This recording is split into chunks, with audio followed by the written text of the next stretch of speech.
Hello everybody, welcome back to the channel. This is Something Saturday on this channel where we talk about things we didn't get to talk about the rest of the week. And we have a lot to talk about today, so let's jump right into it. Okay, so apparently Beetlejuice 2 is coming this year on September 6th.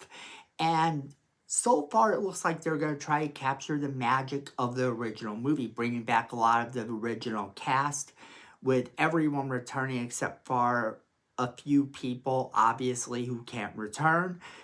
And it looks like it's going to be a lot of fun. William Dafoe also has a role in this as a dead action star who is now a detective in the afterlife, apparently. This is going to be a lot of fun. Jenna Ortega plays Lydia Dietz's daughter, and that's going to be a lot of fun. So everything about this movie is coming up really well. Like, it's going to be a lot of fun to watch. It's going to be great to kind of go back into that nostalgic feeling of the original movie. Michael Keaton never fails to deliver as Beetlejuice, and Winona Ryder as Lydia Dietz was always amazing to watch as well.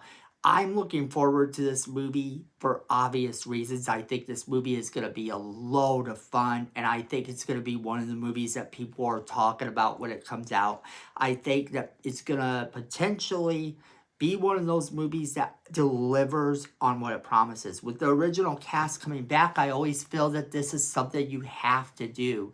You have to be able to allow the original cast to come back, but yet still pay tribute to them and still move forward with everything else, because a lot of times they'll bring back the original cast, not really pay tribute to them at all, and use them to move on with the new cast completely and take the story in a different direction.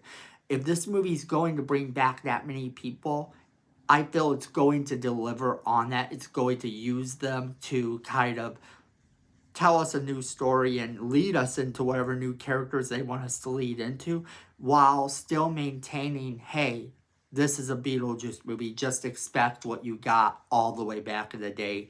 And there's nothing wrong with that. That's going to be a lot of fun.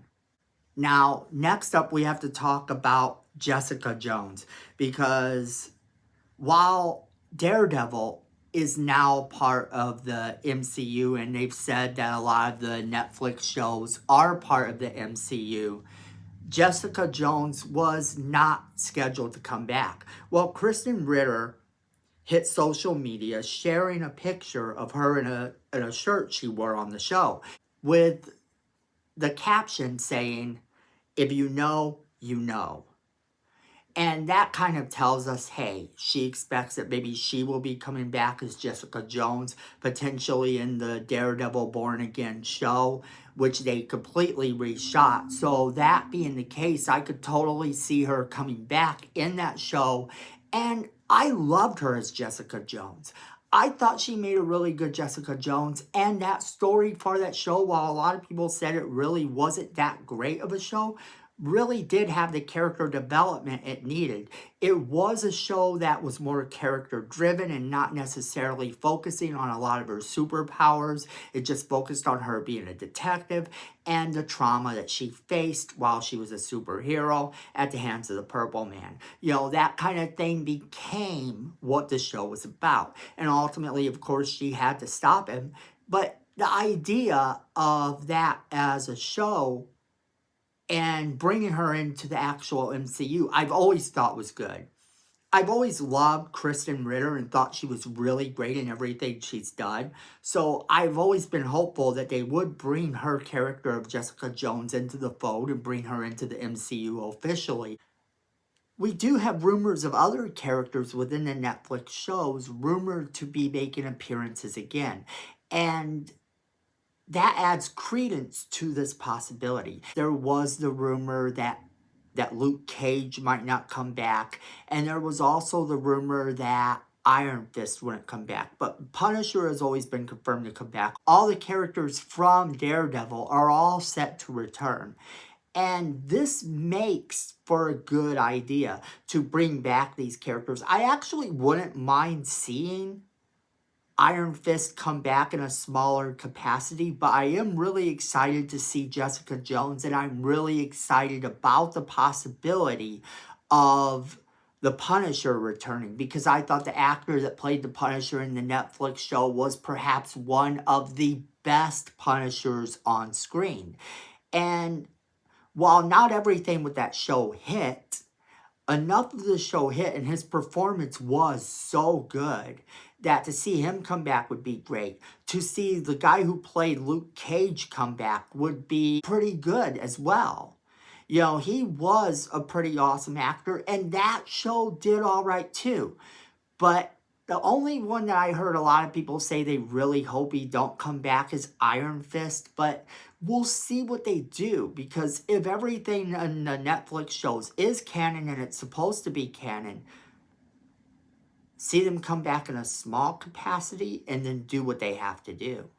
But then now you have this idea that maybe she could come back officially with that same role going forward, and that's kind of something I'm looking forward to.